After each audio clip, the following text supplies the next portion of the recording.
Уважаеми дами и господа, всички знаете, че след забележителен политически консенсус в България беше наложено извънредно положение във връзка с коронавирус епидемията, а всъщност тя е пандемия.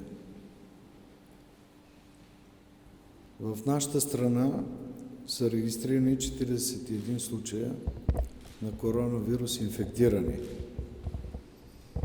Само за последните часове бройката се увеличи на 10 за деня. Повече от 200 проби са изследвани за денонощието. На практика с 30% увеличихме броя на заболяваните си за един ден. В последните часове в такива големи държави и знакови в Европа, в Германия заболелите се увеличиха с 50%. Огромен брой новозаболели. Цяла Европа налага безпрецедентни мерки, въпреки ясното съзнание за икономическия ефект от тези мерки. Всъщност въпросът е за физическото оцеляване на населението на Европа и на света. И то в една особено чувствителна и беззащитна част от населението, каквито са възрастните хора, хората с хронични заболявания или с други придружаващи заболявания. Слава Богу, децата ни са пощадени. Ние сме особено чувствителни, българите, към нашите деца. Но бих казал, че не по-малко чувствителни сме към нашите родители и към нашите баби и дядовци и всички възрастни хора. Наложените мерки и в последното денонощие доуточнявани, като че ли не дават задоволителен резултат. Ще споделя мои лични впечатления. Днес на централни места в София живота като че ли продължаваше без никакви смущения. Може би това е добре, че нашата нация има кураж, но не бивам в никакъв случай да бъдем лекомислени.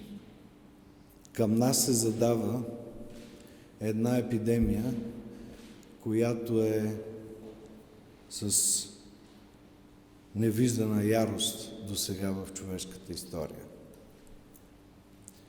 Ние трябва да бъдем изключително отговорни към нас самите, към нашите близки, към нашите възрастни родители, към нашите приятели, към нашите колеги. Впечатленията са, че изпаднахме в дребнотемие след обявяването на мерките, измести се фокуса на вниманието в такива теми от рода на дали фризьорските салони ще работят или нещо, или магазина за пирони. Това показва, че най-вероятно не сме озрели все още и не знаем какво ни предстои.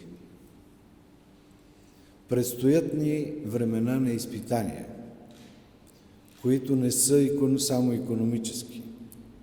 Ще се загубят човешки животи, и то на тези, които много обичаме, тези, които са ни дали живота, тези, които са ни отгледали, тези, които са треперели за нас, когато сме били малки и са ни гледали как израстваме пред очите, тези, които се гордеят с нашите успехи. Ние не бива да ги разочароваме в нашето безхаберие.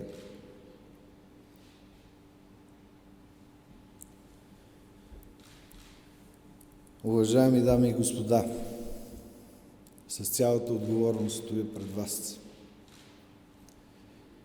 и ще предложа на Министерски съвет да приложи възможно най-твърдите мерки. Разбира се, не бива да се посяга върху това, без което не можем. Това са магазините за хранителни стоки, това са аптеките. И моля ви, не ме питайте за фризьорския салон, защото това ще значи, че вие изобщо не сте разбрали за какво става въпрос. Цял ден получавам обаждания. Какво ще стане с фитнес залата ми? Какво ще стане с павилиончето за банички? И аз им отговарям. Опитайте се да спасите вашите възрастни родители. Опитайте се да спасите вашите баби и дядовци. Вашето магазинче ще оцелее след като отмине тази буря, но да си дадем шанс да отмине с по-малко загуби.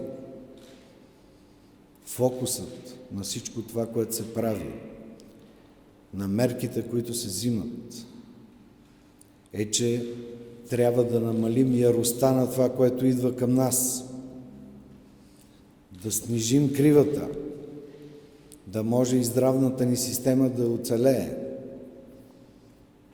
да поеме всички нуждаещи се, да не се налага да правим тежки избори, кой ще умре и кой ще живее, защото нямаме апарати, да не правим тежките избори, кой ще ни лекува. Гледах покъртителни снимки, а също и предполагам и вие, от болниците в Италия, от болниците в Китай, където колегите се намират на края на силите си, където се разболяват, където умират, грижайки се за своите пациенти и със сигурност не си задават въпроса дали фризьорски им салон работи.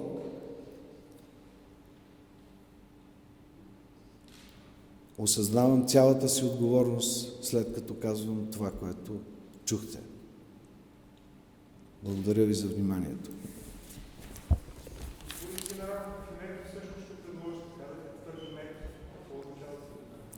Казах какво ще предложим. Да останат да работят само хранителните магазини и аптеките. И бензиностанциите. Това е. Банките, разбира се, остава да работи държавата с нейните държавни институции. Банките, застрахователните компании. Това е.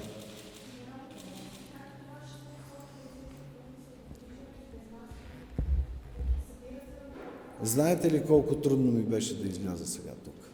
Защото знам какви въпроси ще възбуди това нещо и какви бури от емоции ще има във всеки един от вас. Надявам се да съм ги предизвикал, защото по този начин вие няма да излезете утре. Имаше един много интересен шарж с моята снимка. Отиваме на купон? Не отивате. Не е време за купон. Благодаря ви.